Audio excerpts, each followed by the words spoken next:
మరి ఆదికాండం 1వ అధ్యాయం 31వ వచనంలో మనం చూసినట్లయితే, 1 నుండి 31 వచనాల వరకు మనం చూసినట్లయితే, దేవుడైనటువంటి యెహోవా మరి ఆదిలో భూమి ఆకాశములను సృజించాడు. ఒక్కొక్క దినం ఒక్కొక్క దానిని సృష్టించుకుంటూ వచ్చి 6వ దినాన మానవుడిని సృష్టించాడు. 6వ దినాన మానవుడిని సృష్టించి మరి 7వ దినాన ఆయన విశ్రమించాడు అని ఆదికాండంలో 2వ అధ్యాయం 1 నుండి 8 వచనాలలో మనం చూడగలుగుతాం. ఆదియాగము 2వ అధికారం 1వ వచనத்திலிருந்து 3. ఇక్కడ ఉన్నటువంటి వాక్యంలో ఏముందంటే, ఆకాశమును భూమియు వాటిలో ఉన్న సమస్త సమూహములు సంపూర్తి చేయబడిను.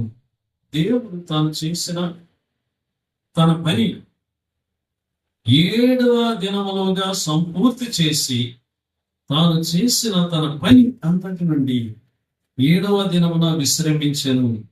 కాబట్టి దేవుడు ఆ 7వ దినమును ఆశీర్వదించి పరిశుద్ధపరిచెను అని అంటున్నాడు. కాబట్టి ప్రియమైనటువంటి దేవుని బిడ్డలారా, చూడండి, ఏదైనా దానిలో దేవుడు తాను చేసినట్టు సృజించినట్టు తన పని అంతటి నుండి విశ్రమించెను అంటున్నాడు. 7వ దినాన్ని దేవుడు ఆశీర్వదించాడు. 6 దినములు తన పని అంతటిని చేశాడు. ఏంటి? ఆకాశమును భూమిని సృష్టించాడు, వెలుగును సృష్టించాడు, ఆకాశమును భూమిని సృష్టించాడు, సూర్యచంద్ర నక్షత్రాలను సృష్టించాడు. భూమి మీద మానవుడికి అవసరమైన ప్రతి చెట్టును, ప్రతి పువ్వును, ప్రతి వేరును, ప్రతి ఆకును, ప్రతి ఫలములనిచ్చే చెట్లను సృష్టించాడు. ఆకాశ పక్షులను, నేలను ప్రాకు ప్రాణులను మరి వీటన్నిటిని సృష్టించాడు. మానవుడికి ఏదేది అవసరమో వాటిని అన్నిటినీ 5 దినాలలో సమస్తాన్ని సృష్టించాడు. 6వ దినాన మానవుడు సృష్టించాడు. 7వ దినాన ప్రభు విశ్రాంతి తీసుకున్నాడు. ఈ 7వ దినాన్ని దేవుడు ఎంతగానో ఆశీర్వదించాడు. ప్రభు అంటాడు దేవుని యొక్క వాక్యంలో, ద్వితీయోపదేశకాండం అనగా విభాగము 5వ అధికారం 12వ వచనంతో పార్పు. విభాగము 5వ అధికారం 12వ వచనం.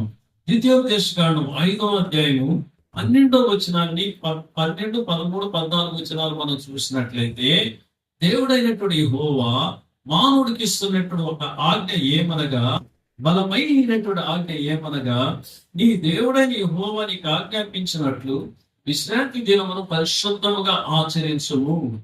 6 దినములు నీవు కష్టపడి నీ పని అంతయు చేయవలెను. 7వ దినమున నీ దేవుడైన యెహోవాకు విశ్రాంతి దినము. దానిలో నీవైనను, నీ కుమారుడైనను, నీ కుమార్తె అయినను, నీ దాసుడైనను, నీ దాసి అయినను, నీ ఎద్దైనను, నీ గాడిద అయిన, నీ పశువులలో ఏదైనను, నీ ఇంట్లోనున్న పరదేశీ అయినను ఏ పనియు చేయకూడదు. ఎందుకంటే నీవలే నీ దాసుడును, నీ దాస్యం విశ్రమింపవలెను అంటున్నాడు. అంటే ఈ 7వ దినాన్ని అంతగా ఆచరించమని దేవుడు మానవుడికి ఒక కట్టడనిస్తున్నాడు. పాత నిబంధనలు 7వ దినము అనగా శనివారము వస్తుందండి.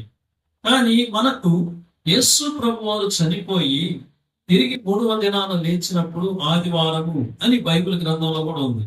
యేసు క్రొత్త నిబంధనలోకి వచ్చిన తర్వాత ఆదివారాన్ని ప్రభు దినము అని అంటాం. మనం పరిశుద్ధ దినం అని దేనిని అంటామంటే శనివారాన్ని అంటాం, సంపాతు దినం అని. కనుక ఏది ఏమైనప్పటికీ 7లో ఉన్నటువంటి ఆశీర్వాదం ఏమనగా విశ్రాంతి, 7లో ఉన్నటువంటి ఆశీర్వాదం నెమ్మది, 7లో ఉన్నటువంటి ఆశీర్వాదం ప్రాణానికి సేద తీర్చుకోవడం. 6 దినాలు నువ్వు పనిచేయి, 6 దినాలు శ్రమించు, 6 దినాలు నీ కుటుంబానికి కావలసినటువంటి మరి ఆదాను చేసుకో. 7వ దినాన మాత్రం విశ్రమించి నా సన్నిధానంలో నువ్వు గడపాలి అంటావు. నా నిమిత్తం నువ్వు గడపాలి, ఏ పని చేయకూడదు అని అంటున్నాడు. నీవు మాత్రమే కాదు, నీ ఇంటిలో ఏదైనా నువ్వు సరేనమాట. ప్రియమైనటువంటి దేవుని బిడ్డలారా, ఈ 7 అనేది చాలా 7 మాసంలో 7ను గురించి మనం ధ్యానించడానికి దేవుడు ఒక కృపనిచ్చాడు. అయితే మన యొక్క జీవితాలలో మరి 7 దినాలు మనం ప్రయాసపడుతున్నాం. ఆదివారం రోజున దేవుని మందిరానికి రావాలన్నా కూడా చాలా కష్టపడతా ఉంటారు. చాలా బాధపడుతూ ఉంటారు. ఎందుకు వాళ్ళు బాధపడతారంటే వాళ్ళకి దేవుని వాక్యంలో ఒక సారాంశం వాళ్ళకి తెలియదు. వారికి దేవుడు అంటే ఊరక దేవుడు అంతే. కానీ దేవుని యొక్క ప్రణాళిక ఏంటి, దేవుని యొక్క ఉద్దేశం ఏంటి, అసలు దేవుడు మనిషిని ఎందుకు సృష్టించాడు ఏంటనేది వాళ్ళకి అర్థం కాదు.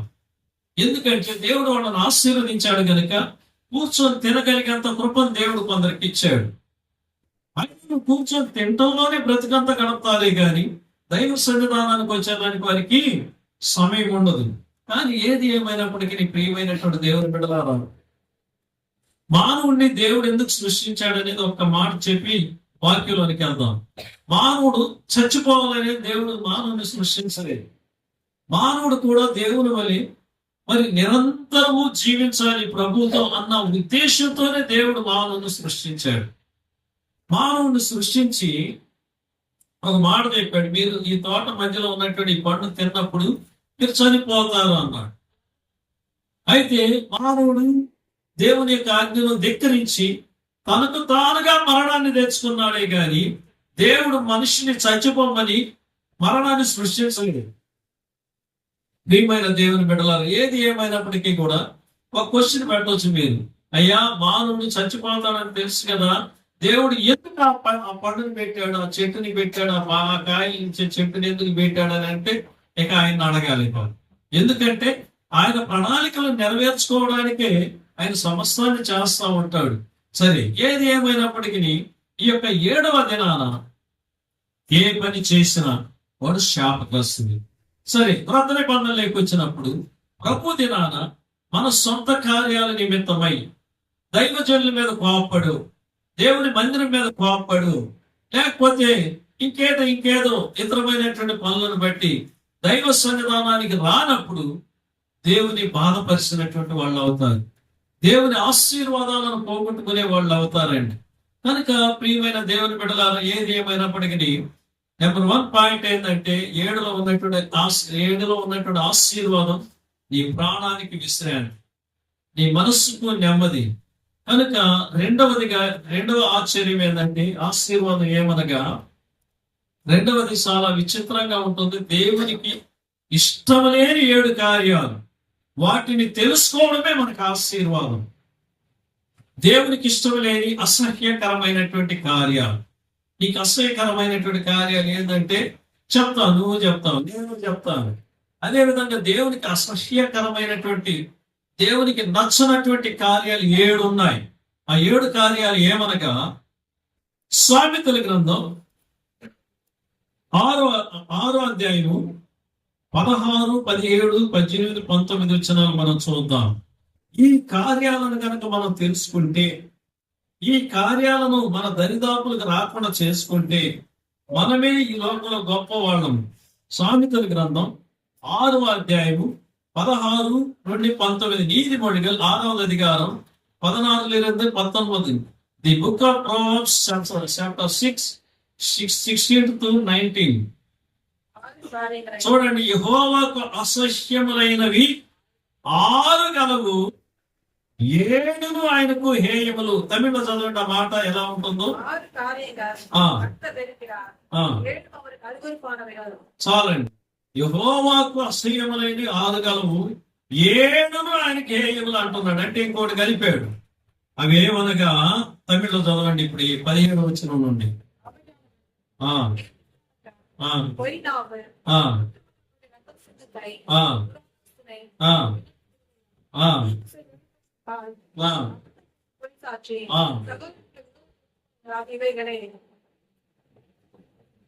బాగా గమనించాలి. ఇప్పుడు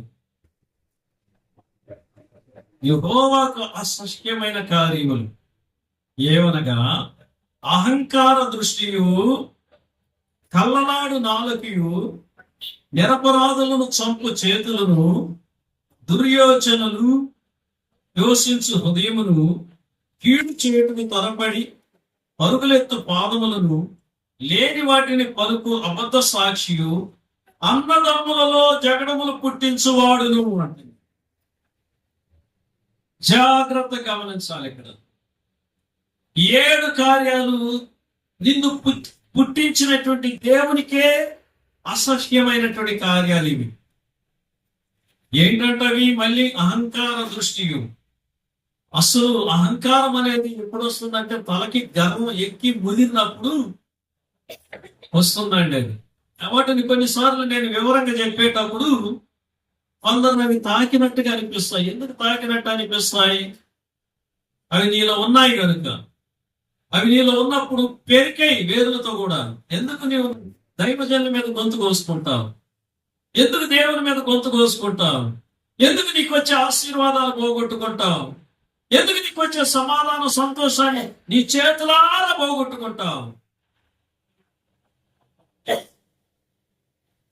అహంకార దృష్టియు. చిన్న పిల్లలు ఉంటారు కొందరు, వాడికి 12 సంవత్సరాలు కూడా ఉండవు.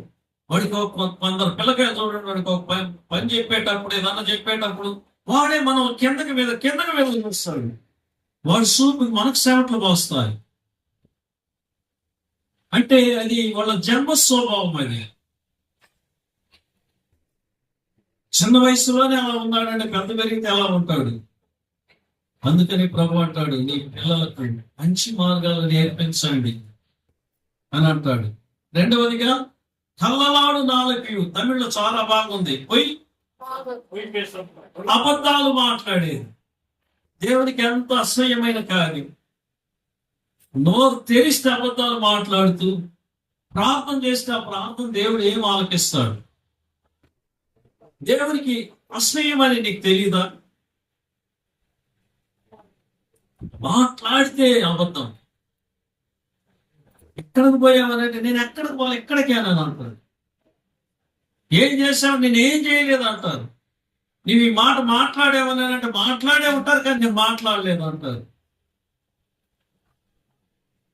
ఇది దేవునికి చాలా అసహ్యమైనటువంటి కార్యం. అబద్ధాలు ఆడేవాళ్ళతో సహవాసం చేస్తే నీ ప్రాణానికి గురి తెచ్చుకున్నట్టే. ఇది దేవునికి అసహ్యమైనటువంటి కార్యం. ఎన్నో కార్యం ఇది? రెండో కార్యం. మూడోది, నిరపరాధులను చంపు చేతులు. నిరపరాధులు అనేవాళ్ళు, వాళ్ళల్లో ఏ దోషం ఉండదు. వాళ్ళు యథార్థంగా బ్రతుకుతుంటారు. వాళ్ళు దేవునికి భయపడి బ్రతుకుతుంటారు. వాళ్ళు ప్రార్థనా పరులుగా జీవిస్తుంటారు. వాళ్ళ మంచి ప్రవర్తన చూసి వారు లేరు కొందరు. వాళ్ళని ఇతరులు మంచి వాళ్ళంటే ఓర్చుకోలేరు. వాళ్ళ మంచి ప్రవర్తన చూసి తట్టుకోలేరు. వాళ్ళ కుటుంబంలో భార్య భర్తలు నెమ్మదిగా ఉంటే తట్టుకోలేరు. వారి బిడ్డలు బాగుంటే తట్టుకోలేరు. వారి బిడ్డలు కష్టపడి బ్రతుకుతుంటే తట్టుకోలేరు. అసలు నీ కుటుంబం జోలికే రాదు వాళ్ళు. వాళ్ళు బ్రతుకుతుంటారు. అయినా నువ్వు ఓర్చుకోలేవు. ఇలాంటి వాళ్ళు ఉంటారు. కొందరు కష్టపడి బ్రతుకుతుంటారు. తల్లిదండ్రులు ఆ బిడ్డలు ఏదో కష్టపడి పెంచి ఎంతోళ్ళని చేసుకొని తినక కడుపు మార్చుకొని కడుపులు కొట్టుకొని ఎండకి వానకి మంచుకి కష్టపడి బిడ్డలను అంతటోళ్ళని చదివించుకొని ఒక స్థానానికి తీసుకొచ్చుకున్న తర్వాత ఆ బిడ్డలకి ఏదో ఒక దారి చేసుకున్నప్పుడు ఆ బిడ్డలు ఏదో చిన్న పని సగల పని చేసుకొని 3 కోట్ల వాళ్ళు అన్నం తింటుంటే తట్టుకోలేరు. మన జోలికి వచ్చారా వాళ్ళు? ఇవన్నీ కూడా ఆలోచన. దేవునికి ఎంత అసహ్యమైనట్టు. దీన్ని నేను ఎక్స్ప్లెయిన్ చేసేటప్పుడు బాధపడకూడదు, తెలుసుకోవాలి. దీన్ని నేను వివరంగా చెప్పేటప్పుడు బాధపడకూడదండి. కొన్నిసార్లు తెలియకుండానే మనలో కొన్ని చేతి విత్తనాలు ఉంటాయి. దేవునికి అసహ్యమైనటువంటి కార్యాలు మనలో ఉన్నప్పుడు వాక్యం ద్వారా అవి బయటపడేటప్పుడు మనం ఒప్పుకొని విడిచిపెట్టేదానికి మంచి అవకాశం. ఆ యొక్క అవకాశాన్ని కూడా నువ్వు కాలదనుకుంటే దానికి ఎవరేం చేయలేదు. బిడ్డలను చూసి తట్టుకోలేదండి. నిజంగా ఒక పేద కుటుంబం టెంకాయ వేసినటువంటి ఇల్లు అది. వాన వచ్చిందంటే అటు కాదు ఇటు కాదు ఇదంతా డేట్స్ గిన్నెలు పెట్టుకొని తల్లి బిడ్డలు తండ్రి తలా ఒక చోట కూర్చుంటారు. వాళ్ళు ఆదివారం వస్తే ఆ గుడికి ఒక తడి కట్టం పెట్టేసేసి ఆ సిరిగిపోయిన బైబిల్ లేదా సిరిగిపోయిన పాఠ పుస్తకాలు సంఖలో పెట్టుకొని చర్చికి వెళ్తుంటారు. దేవుడు అలాంటి వాళ్ళని ఆశీర్వదించాడు. వాళ్ళే దేవుడి సన్నిధానంలో పనిచేస్తూ ఉంటారు. ఆలయంలో ఎవరు లెక్క చేయరు వాళ్ళని. ఎందుకంటే పేదవాళ్ళు కదా. పేదవాళ్ళని ఎవరు లెక్క చేస్తారు? నీకు విలువ కావాలంటే డబ్బు ఉండాలి. ఇలాంటి సందర్భంలో ఆ బిడ్డలు చదువుకొని ఎంతోలై మంచి ఉద్యోగస్తులు అయ్యారు. వాళ్ళని చూసి అసలు వీళ్ళెన్ని రోజులు ఉండబోతారులే మన ఏరియాలో, వీళ్ళెన్ని రోజులు ఉండబోతారులే ఈ ఊర్లో, ఎట్టొచ్చింది రాకపోతారు. ప్రియమైనటువంటి దేవుని బిడ్డలారా, అలా అనుకునే వాళ్ళు ఎలాంటి వాళ్ళు అంటే, అది కూడా నేను వివరంగా చెప్తాను. వాళ్ళకి నెమ్మది ఉండదు ఇళ్లలో, వాళ్ళకి పండుకుంటే నిద్ర రాదు, వాళ్ళకి పండుకున్న సమాధానం ఉండదు, వాళ్ళ పిల్లలే వాళ్ళని చూడరు. కొన్ని సందర్భాలలో ఈ తట్టుకోలేక వాళ్ళెందుకు బాగుండా నిరపరాధులు, వాళ్ళు నీ జోలికి రాదు. నిరపరాధులు నష్టాన్ని కోరుకునేవాడు, నిరపరాధులు చస్తే బాగుండు అనుకునేవాడు, నిరపరాధులు అసలు నా కళ్ళు ఎదురు ఉండకూడదు లేటాన్ని వెళ్ళిపోవాలనుకునేవాడు. దేవునికి అసహ్యులు. తర్వాత ఎన్నో కార్యం ఇక్కడ, ఎన్నోదయ్యా, దుర్యోచనలు. తమిళ్ ఎలా ఉందో చూడండి, 18వ వచనం. దురాలోచనలు, మంచి ఆలోచనలు కాదు. పైకేమో బాగానే ఉంటారు, ఆలోచన అంతా కూడా మనం నాశనం అయితే నువ్వు నాశనం అయిపోతే బాగుండు అనుకుంటారు కొందరు. నీతో బాగానే ఉంటారు కానీ నువ్వు నాశనం అయిపోవాలని కోరుకుంటారు.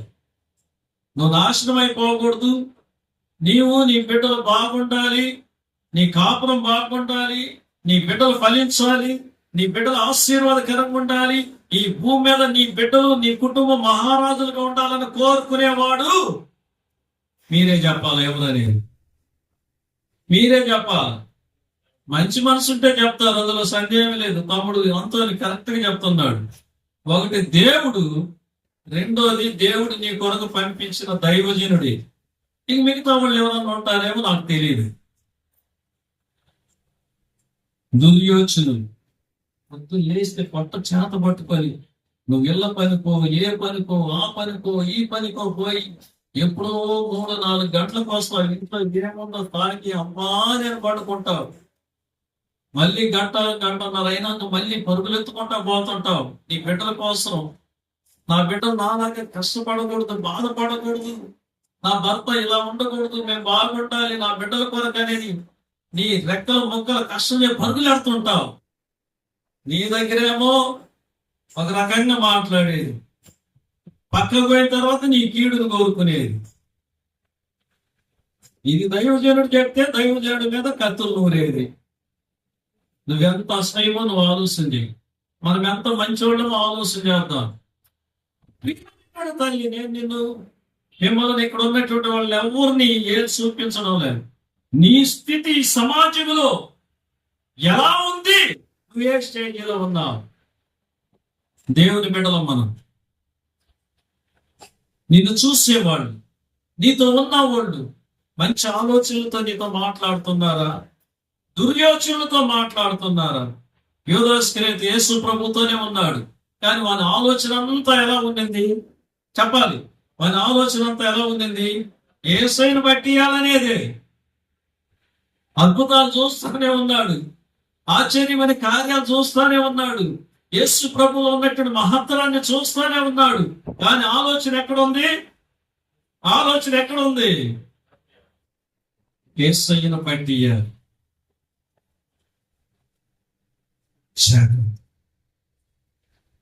దేవునికి అసహ్యమైనటువంటి 7 కార్యాల గురించి మనం చెప్పుకుంటున్నాం.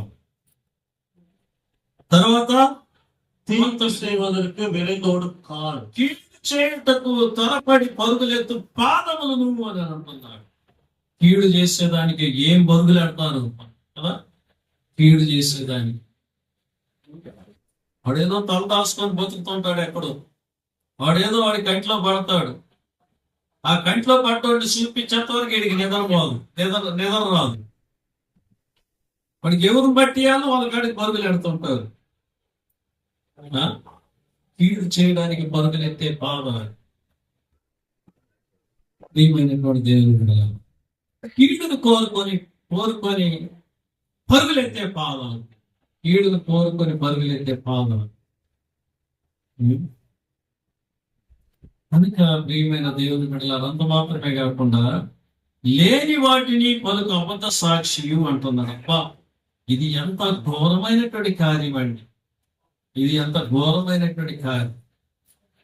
లేని వాటిని పలికేవాడు. నాతో ఎవరో మాట్లాడుతుంటారు ఇక్కడ గుళ్ళో, ఎవరో వచ్చి ప్రార్థన చేయించుకుంటుంటారు. విజయ్ కుమార్ ఏదో 2 గంటలు చేయాలి, ఏదో ఏడన్నా కనపడతాడు. ఒకళ్ళు అంటారు, విజయ్ కుమార్ ఎంతసేపు పాస్ కాబట్టి ఇక్కడ తిరుగుతుండవు అని. లేనే అంటాడు మనోడు. అవే నేను చూస్తేనే అని అంటాడు. నేను లేదమ్మా, ఏందమ్మా నువ్వు మాట్లాడు. విజయ్ కుమార్ అంతే కదా, లేదు లేదమ్మా, ఏందమ్మా నువ్వు మాట్లాడేది. నేను చూస్తే ఏందయ్యా నువ్వు మాట్లాడేది. పక్కన వాళ్ళకి చెప్తారు, నేను చూస్తే పార్స్ కూడా మాట్లాడేది. ఈ అబ్బాయి చూడు ఎంత అబద్ధం ఆడుతున్నాడు అని. లేని వాటిని పలుకు అబద్ధ సాక్ష్యం. లేని వాటిని తెలియకపోయినా కూడా నాకు తెలుసు అని ఇంకొకరికి శిక్ష పెడతారు. నీ కుటుంబానికి ఎంతమంది పెడితే నువ్వు ఎన్ని బాధలు పడ్డావో నీకు తెలుసు. నీ బ్రతుకి పని మీద నువ్వు పని చేసుకునే కాడ నీకెన్ని శిక్షలు పెట్టారు. ఉద్యోగాలు చేసే దగ్గర ఇది ఇంకా మళ్ళీ తమాషగా ఉంటుంది. చేసేదేమో అక్కడ ఏదో కూలి పని నాలిపోయి ఆ పని కూడా శిక్షలు పెడతా ఉంటారు. అబద్ధాలు చెప్పి, లేనిపోని చెప్పి బ్రతుకులు నిలువున నాశనం చేస్తారు చాలా మంది.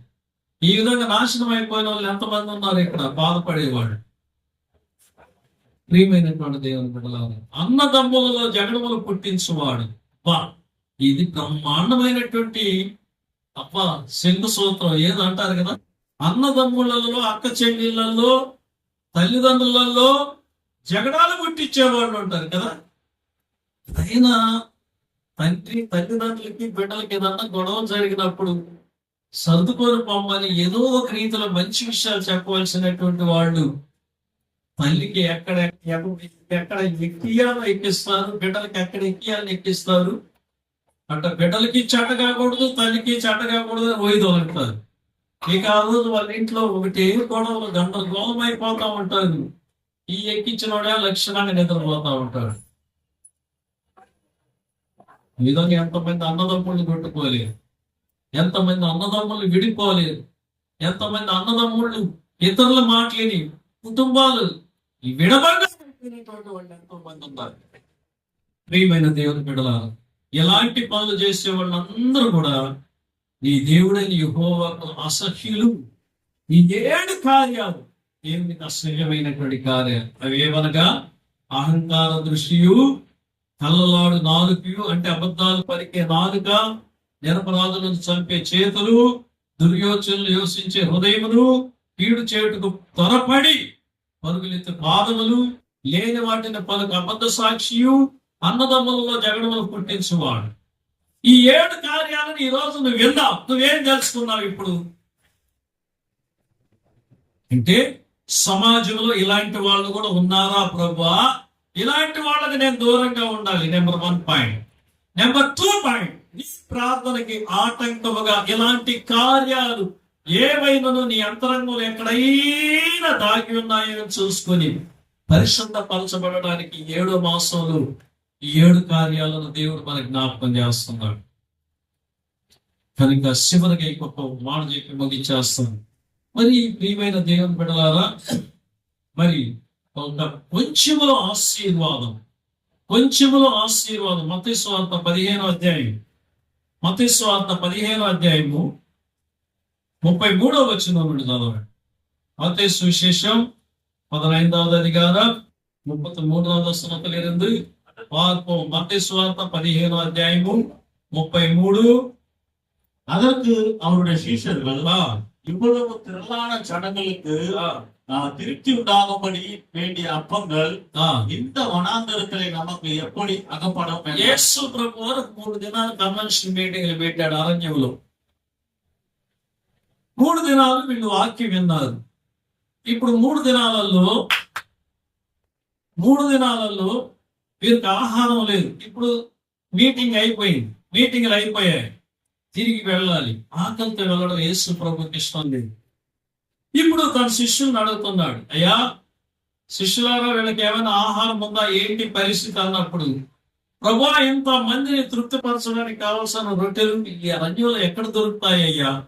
ఏంటి ప్రభా అని మన దగ్గర ఎక్కడున్నాయ్యా అని అంటున్నారు. 34 వచనం. அதற்கு இயேசு உங்களிடத்தில் எத்தனை அப்பங்கள் உண்டு என்று கேட்டார். మీ దగ్గర ఎన్ని రొట్టెలు ఉన్నాయో చెప్పండి ముందు అని అంటున్నాడు. அவர்கள் 7 அப்பங்களும் వాళ్ళు ఏమంటున్నారు? 7 రొట్టెలను சில சிறு மீன்களும் உண்டு కొన్ని என்றார். చిన్న చేపలు ఉన్నాయి అన్నాడు. చాలండి. ఏమంటున్నారు వాళ్ళు? 7 రొట్టెలు కొన్ని చిన్న చేపలు ఉన్నాయి ప్రభు అని. ఇప్పుడు ప్రభు ఏం చేశాడు? వాటిని తీసుకొని రండి నా దగ్గరికి అని 36 వచనంలో ఏమంటున్నాడు ఆయన? ఆ 7 రొట్టెలను ఆ చేపలను పట్టుకొని స్తోత్రం பண்ணி కృతజ్ఞతాస్తుతులు చెల్లించి వాటిని విరిచి తన శిష్యులకి ఇచ్చాను. శిష్యులు ఇప్పుడు వాటిని వడ్డించినప్పుడు 37 వచనంలో అందరూ తిని తృప్తి పొందిన మీదట మిగిలిన ముక్కలు 7 గంపల నిండా ఎత్తిరి. స్త్రీలను పిల్లలను గాక తినిన వారు 4,000 పురుషులు. ఇప్పుడు స్త్రీలను పిల్లలను కానీ కలిపితే ఎన్ని వేల మంది ఆలోచింది. యూదులలో స్త్రీలను సంఖ్యలోనికి తీసుకొని రాదు. చిన్నపిల్లలు సంఖ్యలోనికి తీసుకొని రాదు లెక్కలోనికి. పురుషుల్ని తీసుకొస్తారు. వాళ్ళ దగ్గర ఉన్నటువంటి గుణం అది. కానీ పురుషులు మాత్రం 4,000 మంది, స్త్రీలు ఎంతమంది, పిల్లలు ఎంతమంది. 7 రొట్టెలు, కొన్ని చిన్న చేపలు ఎంత ఆశీర్వాదకరంగా ఎలా మారాయి! ఏ విధంగా ప్రభు వాటిని ఆశీర్వదించగలిగాడు? ఆశీర్వాదం ఎక్కడొచ్చిందంటే వాటిని పట్టుకొని కృతజ్ఞతాస్తుతులు చెల్లించినప్పుడే ఆశీర్వాదం వచ్చింది. ఇక్కడ గమనించండి అమ్మా, నీకున్నది కొద్దిగానే, నీ జీవితం కొద్దిగానే, నీకు అప్పులు ఉండొచ్చు, వడ్డీలకి ఇవ్వాలి, కష్టం, ఇంట్లో వాడుకు కట్టాలి, జీతం చూస్తే తక్కువ, నీ రాబడి తక్కువ, సమస్యలు ఎక్కువ, అవసరతలు ఎక్కువ ఉన్నాయి. ఏం చెయ్యాలి? ఇలాంటి పరిస్థితుల్లో నువ్వు ఉండవచ్చు. నువ్వు చేయవలసినటువంటి కార్యం ఏమనగా, నీకున్న చిన్న జీతాన్ని తీసుకుని వచ్చి నీ దోషిలో పట్టుకొని మోకరించగలిగితే మోకరించి, మోకరించలేకపోతే ఇలా పట్టుకొని, ప్రభువా ఈ చిన్న ఈ జీతాన్ని సంపాదించడానికి శక్తిని ఇచ్చావు, నీకు వందనాలు. ఈ నెలంతా కష్టపడగలిగే భాగ్యాన్ని ఇచ్చావు, సంపాదించగలిగే ఆరోగ్యం ఇచ్చావు. ఈ జీతాన్ని నీ పాదాల దగ్గర పెడుతున్నా. దీన్ని నువ్వు ఆశీర్వదిస్తే నాకు ఆశీర్వాదం, దీని మీద నువ్వు దృష్టి ఉంచితే నాకు మేలు కలుగుతుంది ప్రభువా. నీకు వందనాలయ్యా, నీ కృతజ్ఞతలు చెప్తున్నాను ప్రభువా అని 4 మాటలు పలికి ప్రభువును స్తుతించి, ఆ తర్వాత దాంట్లో నుండి దేవుని యొక్క వాక్యం చెప్పిన రీతిగా ధైర్యంగా, విశ్వాసంతో, నిరీక్షణతో దాంట్లో దశమభాగం తీసి ప్రక్కన పెట్టి దాన్ని ఉపయోగించు. నువ్వు దేవుని అద్భుతాన్ని చూస్తావు. కాలానికి కష్టపడాల్సిన పని లేదు, కాలానికి నువ్వు దిగులు పడాల్సిన పని లేదు. నువ్వు ఇల్లు కొనాలి, ఇల్లు చూస్తే 70 లక్షలు, నీ దగ్గర ఉండేది 30 లక్షలు. 30 లక్షలకి ఇల్లు ఎక్కడ వస్తుంది? ప్రార్థనలో పెట్టు, వచ్చే నెలలో నువ్వు ఇల్లు తీస్తావు, అంతే. ఇక సందేహమే లేదు. నేను అనుకోవచ్చు, పాస్ ఇలాగే నేను చెప్పే మాటలు కాదు, దేవుడు నిన్ను ఆశీర్వదించాలని ఆశపడుతున్నాడు. ఆయన దేవుడు నిన్ను ఇలా పెట్టాలని ఆశపడుతున్నాడు. నువ్వు పైవాడిగా, పైదానిగా ఉండాలని ఆయన ఆశపడుతున్నాడు. నువ్వు సంతృప్తిగా ఉండాలని ఆశపడుతున్నాడు. నువ్వు ఏడ్చేదానికి ఇష్టంలే, నువ్వు దుఃఖపడేదానికి ఇష్టంలే, నువ్వు అవమానపరచబడేదానికి ఇష్టంలే, నువ్వు కృంగిపోయేదానికి ఇష్టంలే. నీ దగ్గర ఉన్నది తీసుకొని రా అంటున్నాడు ఆయన. నీకు విశ్వాసం అంటే పెట్టు, ప్రార్థనలో పెట్టు నీ సమస్యని. నీకు నిరీక్షణ ఉంటే నీ జీవితాన్ని పట్టుకొని ప్రార్థన చేయి. దేవుని యొక్క మహిమను చూస్తాడు. ఆ రోజు అద్భుతాలు చేసిన దేవుడు ఈ రోజు చేస్తాడు. ఎంతమంది బాడిగిళ్లలో ఉన్నారు? చేతులు ఎంతమంది చెప్పలేదు. రాబోయే దినాలలో మీరు అందరూ కూడా సొంత ఇళ్లలో ఉండాలి. యేసయ్య నామమున హల్లెలూయా. చెప్పలే, మాకేం సొంత ఇల్లు ఉన్నాయనే. సొంత ఇల్లు ఉన్న వాళ్ళని చెప్పాలి. బాడిగిళ్లలో ఉండే వాళ్ళు మాత్రం హల్లెలూయా చెప్పండి. రాబోయే దినాలలో బాడిగిళ్లలో ఉండే వాళ్ళు అందరూ కూడా సొంత ఇళ్లలో ఉంటారు. హల్లెలూయా చెప్పండి. అంటే అల్లేలు ఏంటి తక్కువ ఉందంటే మిగతా వాళ్ళతో సొంత ఇళ్లలో ఉన్నారు. దేవుడికి స్తోత్రం. సరే, ఆ సొంత ఇల్లు మీకు సరిపోతాయా ఇప్పుడు? అది చెప్పండి. ఆ ఇల్లు సరిపోతాయి, పెద్ద ఇల్లు కావాలి కదా. పెద్ద ఇల్లు కావాలంటే ఏం చేయాలి? పెద్ద ఆయన పాదాలు పడాలి, ఆయన పాదాల మీద పడాలి. దేవుడు ఆశీర్వదిస్తాడు, నువ్వు బాగుంటావు, నీ బిడ్డలు బాగుంటారు, నీ కుటుంబం బాగుంటుంది. ఈ 2025 సంవత్సరంలో 7వ మాసంలో దేవుడు గొప్ప కార్యం చేస్తాడు. సరే, 7 రొట్టెలు కొన్ని చిన్న చేపలు దేవుడు ఆశీర్వదించి 4,000 మంది తినేలా చేశాడు కదా. ఎక్కువ మంది తిన్నారు, తృప్తి పొందారు. మిగిలాయా? సరిపోయాయా?